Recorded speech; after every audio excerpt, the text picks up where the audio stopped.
Halo, assalamualaikum warahmatullahi wabarakatuh. Balik lagi di channel Pemuda Nganggur. Jangan lupa nganggur hari ini, hijaukan pubi, jalin silaturahmi. Oke teman-teman, hari ini hari Sabtu 29 Oktober 2022. Itu berarti ini hari ke-13 setelah pangkas ya teman-teman.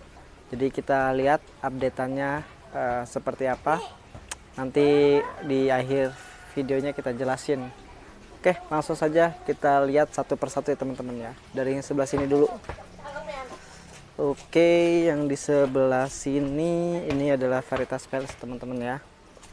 Ini varietas Veles saya tanam di sini menggunakan rostok RM kalau nggak salah dulunya ya, rostok RM. Cuma ini udah tumbuh akar barunya, ini on root ya. Ini tidak saya siram dari semenjak pangkas, jadi udah mau 2 mingguan tidak saya siram ya. Kecuali ya memang hujan, kalau hujan berarti ya kesiram. Cuman beberapa hari terakhir ini memang tidak ada hujan teman-teman ya, karena memang kalau sebelah sini tuh tanpa naungan, bukan tanpa naungan, jadi sini tuh langsung. Nah ini si Veles. Nah kalau ini pohon mimba teman-teman nih, ini buat insek. Kalau kalian nemu pohon kayak gini bisa kalian ambil, bisa jadikan insek organik ya. Kita lihat percabangnya teman-teman, nih hasil pemangkasannya. Bentar, kita ambil kursi dulu ya. Nah oke teman-teman, jadi ini percabangannya. Jadi dari primernya ke sini saya belokin dari sini ke sampai ke sana gitu ya. Jadi tersiernya cuma satu sisi ke sini aja, satu sisi. Nah ini dulu memang sering saya lakukan foundation pruning, nah jadi udah kebentuk ya teman-teman ya armheadnya. Ini kemarin memang saya aplikasikan doormat juga, doormat sampai sini ya teman-teman. Jadi semua cabang itu saya beri doormat. Karena apa? Kalau misalkan tadinya bat yang depan tidak membawa klaster, nanti kalau bat ini tumbuh nanti saya potong di sini gitu teman-teman ya. Tapi ternyata dia bawa klaster teman-teman. Nah, kan bisa lihat klasternya luar biasa. Ini hampir setiap mata tunas yang tumbuh bawa klaster ya teman-teman. Kita lihat sebelah sini ya. Ini bawa klaster, itu juga bawa klaster, ini juga bawa klaster. Ini agak susah guys recordnya. Nah ini juga bawa klaster teman-teman ya. Nah ini juga bawa 2 malah teman-teman nih.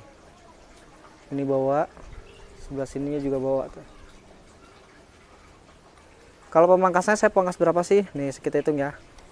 1, 2, 3, 4, 5, 6, 7, 8. Oh ini 8 ya. Kita hitung lagi 1, 2, 3, 4, 5, 6, 7 ya. Rata-rata di 7 teman-teman ya. Cuman memang pas bagian ujung sini saya pangkasnya dekat dengan mata bat ya, sesuai yang disarankan Ibu Badaria.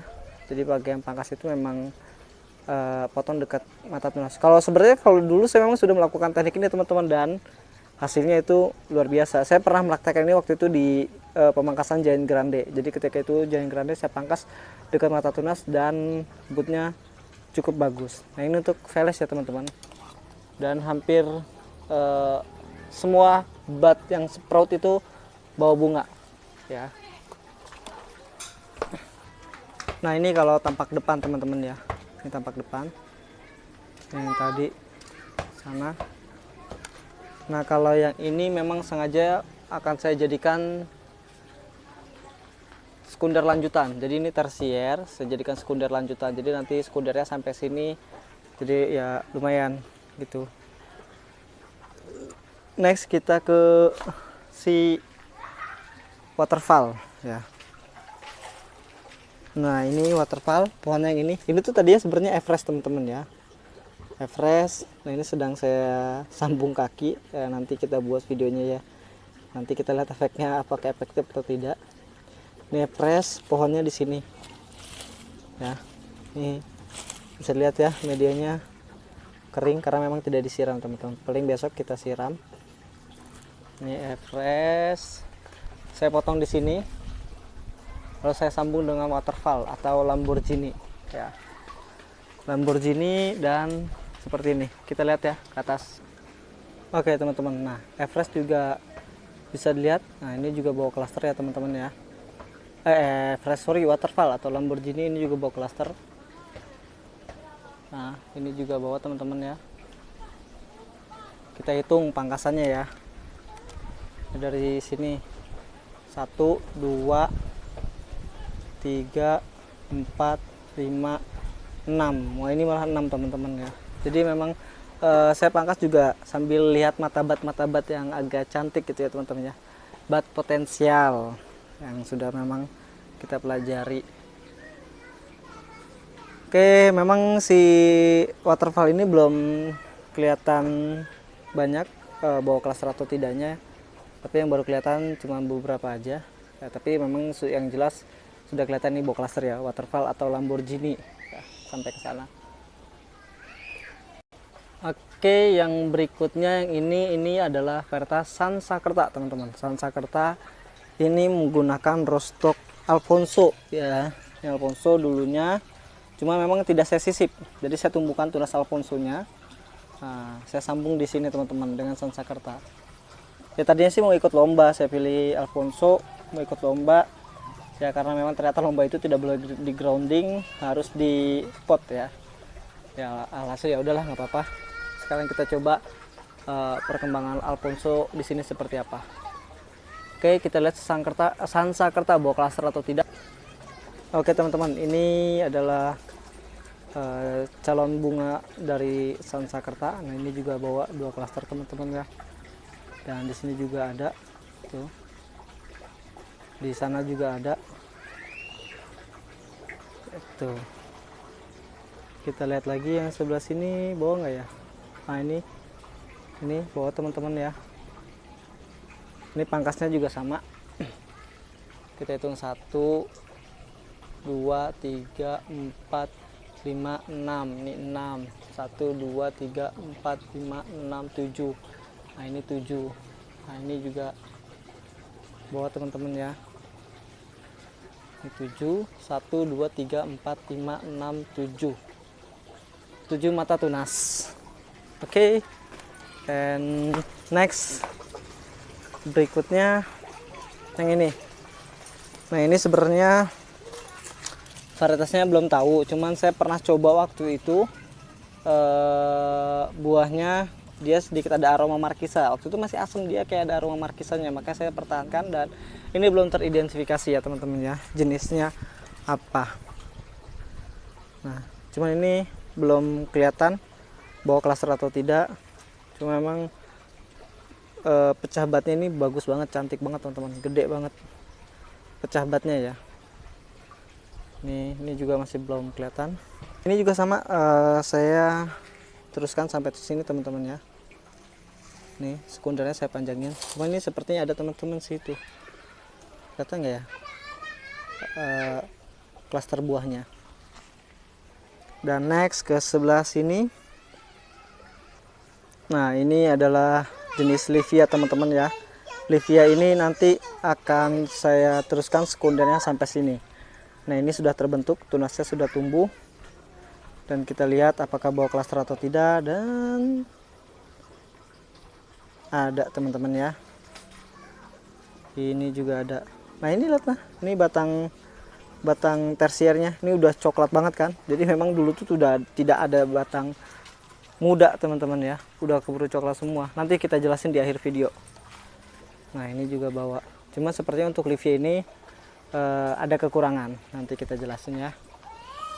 Oke, next. Oke teman-teman, kalau ini adalah jenis Giant Grande teman-teman ya.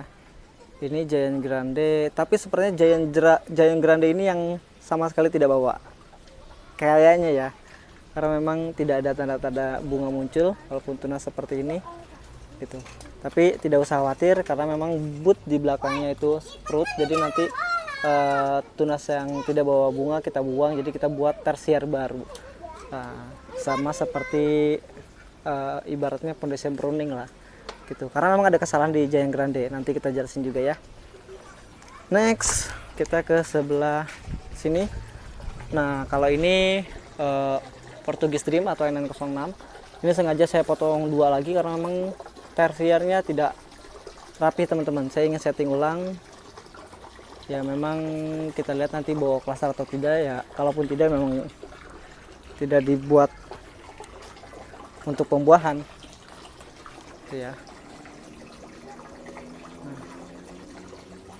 sampai ke sana. Oke teman-teman, sekarang kita lanjut ke varietas berikutnya. Ini jenis Harold teman-teman ya. Nah, ini tempat tanamnya seperti ini.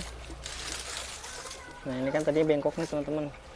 Cuman saya tambahin media, jadi biar yang bengkoknya ini menumbuhkan akar-akar baru. Ini ya, batang bawahnya Isabella. Nah ke sana nanti ada lagi. Kita lihat dulu yang Harold apakah bawa klaster. Dan ternyata bawa teman-teman. Awalnya saya agak pesimis dengan tanaman-tanaman anggur yang ada di luar sini. Nah, ini hampir semua booth yang sprut juga Harold bawa klaster. Memang si Harold ini terhitung genjah teman-teman ya. Sebenarnya pada saat pruning kemarin nih posisi Harold tuh udah gak ada daun sama sekali karena memang terkena jamur dan juga hujan teman-teman ya. Ini agak kurang terurus sebenarnya untuk bagian yang sebelah sini karena kan ini UV-nya tidak ada. Selanjutnya ini varietas Julian. Nah Julian juga sama, ini tidak ada tanda-tanda teman-teman ya, belum ada tanda-tanda gitu kan. Untuk saat ini belum ada tanda-tanda bawa klaster atau tidaknya ya, karena memang dari awal juga saya udah kita coba aja sambil mencari tahu. Lagian juga udah enggak enak dilihat karena memang daunnya udah rusak parah gitu. Tapi untuk Veles yang sebelah sini nih, aduh jatuh guys. Nah, untuk Veles sebelah sini ini bawa klaster teman-teman ya, untuk Veles. Nah ini juga bawa klasternya teman-teman, Veles. Ini juga sama kondisinya, waktu itu juga memang udah hancur. Nah ini di dalam WC portable. Nah jadi nanti pas di atas WC ini ada anggurnya teman-teman ya. Ini untuk Veles. Jadi itu saja yang kita pangkas. Nah nanti kita akan jelasin apa saja kekurangan dan minusnya. Oke teman-teman, jadi seperti itulah yang kalian lihat keadaan dan kondisinya. Nah seperti ini tempat tanamnya atau bak tanamnya. Jadi kalau misalnya kita menggunakan bedengan mungkin bisa lebih baik lagi, bisa lebih sempurna lagi, karena memang kalau tempat tanam saya seperti ini udah di semen semua, jadi memang akar tidak mendapatkan nutrisi dengan baik ya, hasilnya juga nanti agak kurang baik gitu. Tapi alhamdulillah masih ada hasilnya gitu. Yang di sebelah sini juga sama. Nah ini sengaja teman-teman saya tanamin tanaman bunga-bunga seperti ini, disebutnya bunga jam 9 pagi. Ini untuk mengecoh hama-hama yang datang. Jadi penyemprotan sebenarnya kita juga dilakukan, tapi kalau misalkan hama tetap datang, jadi dia biar menyerang bunga dulu, jangan tanaman anggurnya gitu. Ya kalian lihat juga bootnya tidak ada yang pecah teman-teman ya, sama seperti ini juga tidak ada yang pecah. Yang pecahnya bagian ujung saja. Nah ini juga ada tanda-tanda bawa klaster teman-teman ya, di varietas linglong seperti itu. Makanya kalau misalnya ada yang bilang pakai teknik ini bootnya pecah duluan, nah ini baru pecah sekarang teman-teman. Pas awal-awal dia nggak pecah ya, ini baru pecah sekarang, ini juga baru pecah sekarang. Jadi sebelumnya tidak ada yang pecah. Ini dulu tuh cabangnya sampai sini gitu. Waduh, silau banget nih. Jadi glowing saya kelihatannya teman-teman. Jadi pada dasarnya atau pada intinya ini adalah uji coba yang berdasarkan teori dan kita praktekkan langsung, walaupun SOP-nya tidak sesuai dengan apa yang disampaikan.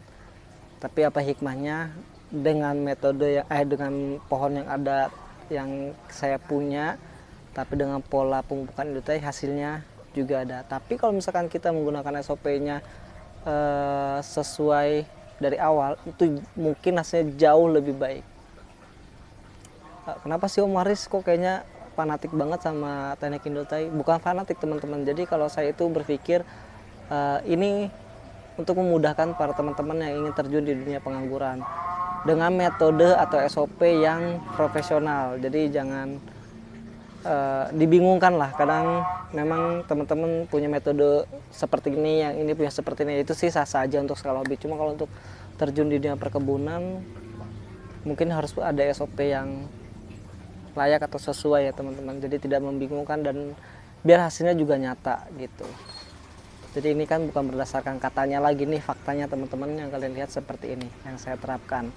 Jadi kalau misalkan memang teman-teman mau pakai metode ini ya silakan, monggo. Tukang roti lewat aja lagi, kasih kayak nih. Jadi kalau misalkan teman-teman mau menerapkan metode ini ya silakan, kalaupun enggak juga ya monggo. Saya tidak memaksa sih sebenarnya, saya ingin memberikan pembuktian aja gitu. Jadi ada beberapa juga yang memang saya tidak buat klaster, mungkin ya memang penerapannya tidak dari awal tuh tidak saya terapkan. Karena kalau misalkan metode Indotai ini teman-teman, dia tuh dari awal semenjak tanam sampai nanti pembuahan itu tuh pohon sudah disetting untuk pembuahan gitu. Pohon tuh udah disetting. Kalau misalnya kalian perhatikan pupuknya teman-teman ya, pola pemupukannya itu tuh pohon udah disetting untuk pembuahan gitu. Kalau kita kan vegetatif generatif gitu. Jadi inilah salah satu revolusi gitu. Cuma saya juga nggak tahu nanti pembuahan kedua atau ketiganya seperti apa, karena mungkin posisi akar udah bergeser teman-teman ya. Masa saya kudu bongkar nih tempat atau tanah ini, ya enggak lah, nanti nggak apa-apa lah, kita coba aja. Nanti kalau misalkan memang ada rezeki kita buka kebun baru, bukalah kita nanti kebun baru, kita terapkan semuanya SOP-nya dari nol sampai akhir. Tapi nanti saya juga ada teman, dia juga sudah mulai melakukan uji coba ya skala kebun kecil-kecilan lah, tapi 100% pakai metode Indotai, mulai dari rostoknya, pola pemupukannya. Nanti kita main-main ke sana dan nanti kita posting. Oke, jadi seperti yang kalian lihat ini teman-teman ya, ini tuh memang tersiernya udah tua banget ketika saya melakukan pemangkasan gitu, dari ujung sampai ujung ini tuh udah tua banget. Itu makanya saya mau nggak mau dan harus nggak harus melakukan pemangkasan gitu, karena udah ketuaan dan beberapa daun juga udah gugur. Tapi alhamdulillahnya masih membuahkan hasil. Kenapa saya baru membuahkan sekarang? Karena memang ketika saya kenal teknik ini, tersier saya kebetulan sudah terbentuk teman ya, terbentuk udah kebentuk rata lah waktu itu. Itu tidak menggunakan pola 30, pembatasan 30, 60, 90. Jadi rata-rata saya udah di stop di 15 daun. Nah, baru saya melakukan pemupukan ala Indotai gitu. Nah, itu pun saya hanya melakukan pola pemupukan Indotai itu di akhir. Apalagi kalau misalnya kita terapkan di awal, mungkin hasilnya jauh lebih baik teman-teman ya. Mungkin itu aja yang bisa saya sampaikan. Mudah-mudahan bisa bermanfaat dan menambah wawasan kalian semua. Mohon maaf kalau misalnya ada kata-kata yang salah, silahkan tulis kalau saya ada yang ingin ditanyakan di kolom komentar. Wabillahi taufiq wal hidayah. Assalamualaikum warahmatullahi wabarakatuh. Salam pemuda nganggur, salam pengangguran, jalur penganggur hari ini, hijaukan bumi, jalin silaturahmi.